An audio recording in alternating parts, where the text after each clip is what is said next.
Assalamualaikum warahmatullahi wabarakatuh, sahabatku semuanya. Selamat datang di channel Esa Santuy. Oke teman-temanku, kali ini saya akan menjabarkan dari nol sampai sukses perjalanan menjadi seorang konten kreator, khususnya konten kreator di YouTube. Ya, karena pemahaman konten kreator ini luas banget. Konten kreator di media sosial lain, di platform lain, atau bahkan di media pemberitaan. Nah, khusus kali ini kita bahas bagaimana proses dari nol sampai sukses menjadi konten kreator YouTube. Yang pertama-tama tentunya teman-teman memiliki planning kerja, ya. Dibayangkan dulu tema apa yang sekiranya dikuasai, tema apa yang sekiranya tidak memberatkan saat produksi, karena konten kreator ini ya terkait dengan dunia meng-create. Bagaimana membuat, bagaimana menciptakan konten untuk disuguhkan kepada masyarakat, bagaimana membuat suguhan konten yang bisa membuat penontonnya betah menonton. Nah, ini nanti kaitannya dengan betah menonton apa? Dengan rekomendasi atau sebaran video kalian. Kaitannya sangat erat, yaitu pada saat sebuah video memiliki durasi rata-rata tonton yang bagus di atas 35%, maka video tersebut tidak lama akan menjadi video yang lumayan viral atau boleh dikatakan meledak, ya.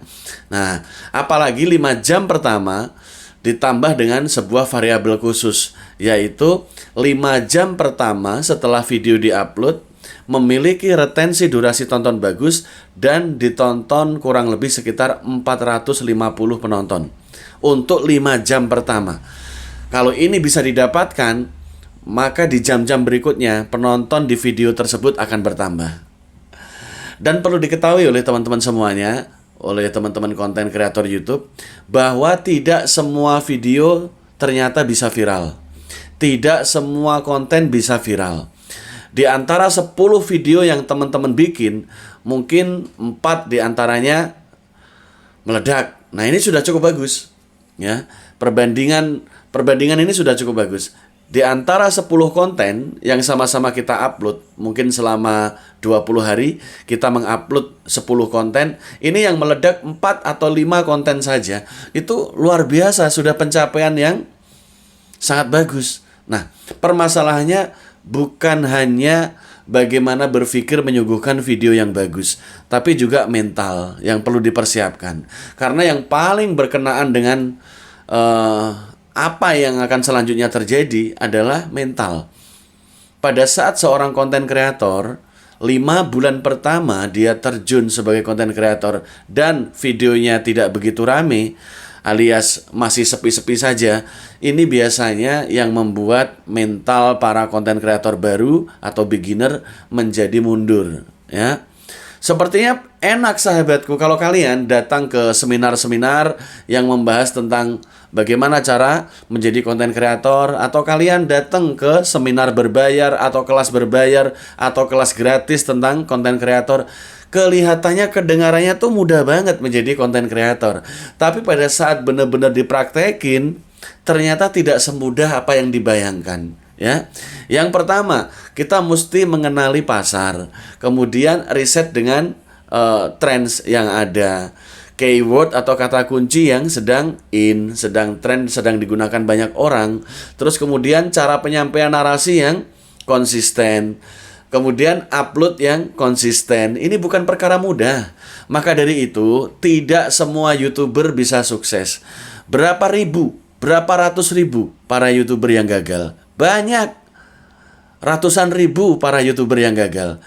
Bahkan kalau kita mau jeli menghitung setiap setahun sekali, itu berapa ribu orang-orang yang awalnya belajar dan ingin menjadi konten kreator sukses, tapi hanya di angan-angan saja. Karena ternyata sukses tidak semudah apa yang dibayangkan, terutama di dunia konten kreator, ya. Tapi bukan berarti nggak bisa, ya. Sulit bukan berarti tidak mungkin. Segalanya mungkin. Possibility-nya sangat besar sekali bagi orang-orang yang memiliki jiwa konsisten dan kreatif. Karena kita mesti all out, sahabatku. Di dunia konten kreator kita nggak bisa setengah-setengah. Mental kita setengah-setengah itu juga nggak bisa. Ujungnya di tengah jalan baru 6 bulan, 7 bulan berhenti, mundur.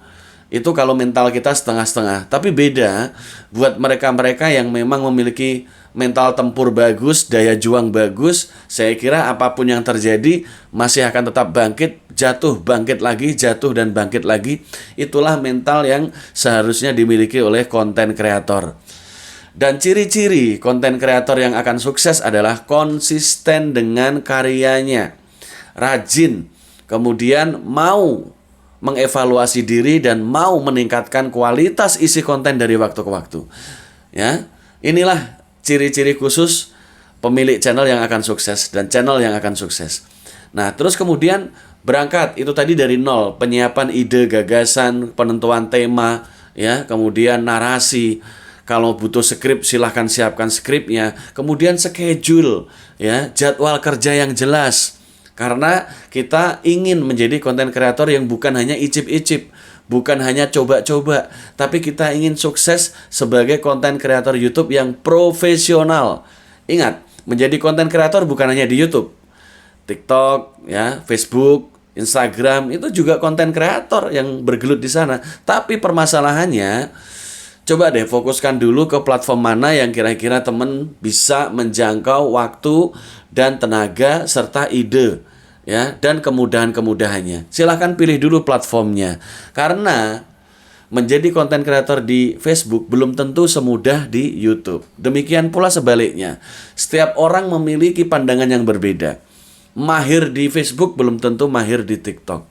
Mahir di TikTok belum tentu mahir di YouTube. Seperti itu kejadiannya, ya. Apalagi ini sekarang kebijakan untuk video short ini bisa 3 menit. Nah, itu akan menggerus pengaruh video-video panjang. Ini peminatnya akan mulai rada-rada berkurang kelihatannya, dan ini bisa cukup membuat down. Terus kemudian bagaimana kalau kita dihadapkan kepada konten-konten singkat?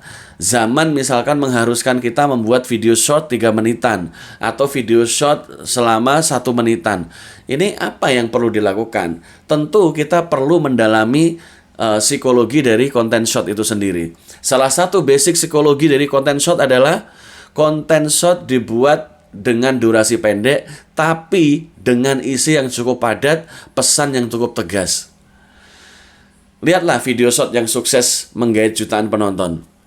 Padat, kemudian ide utamanya bisa ngena. Yang ketiga, bisa mencapai sasaran. Kalau memang humor, isinya lucu banget, mengena banget. Kalau memang isinya politik, isinya juga ngena banget. Jadi, membuat konten padat dalam waktu yang singkat ini juga tidak semua orang bisa. Pemain short belum tentu lihai dalam bermain video reguler atau video panjang. Ya, jadi sebenarnya di dalam konten kreator ini kita perlu terus-menerus belajar, ya. Tidak ada waktu berhenti untuk belajar. Setiap saat segala sesuatunya berjalan begitu dinamis. Perkembangan teknologi, perkembangan AI, artificial intelligence dan lain-lain begitu dinamis dan cepat. Maka dari itu, sebagai konten kreator yang ingin sukses, kita mesti mengikuti perkembangan zaman, mengikuti perkembangan teknologi yang ada. Nah, oke teman-temanku, poinnya adalah mulai dulu dari hal yang sederhana, ya, kemudian konsisten di sana, kemudian lanjutkan dengan peningkatan kualitas isi konten sambil terus belajar dari channel-channel besar bagaimana cara mereka menyuguhkan gambar, bagaimana cara membuat judul dan thumbnail yang menarik, serta bagaimana meriset trending yang sedang ada. Itulah hal-hal yang harus dilakukan untuk para konten kreator yang ingin sukses, ya, yang ingin sukses. Bukan coba-coba, tapi benar-benar terjun dengan segenap kemauan dan tekad. Semua kreativitas kita tujukan di sana agar suatu ketika apa yang kita perjuangkan hari ini berbuah manis, yaitu menjadi channel yang menghasilkan rezeki rutin dari AdSense YouTube. Semoga kalian, kita semua sukses. Amin ya rabbal alamin. Tetap semangat berkarya. Wabillahi taufiq wal hidayah. Wassalamualaikum warahmatullahi wabarakatuh. Semangat berjuang sahabatku.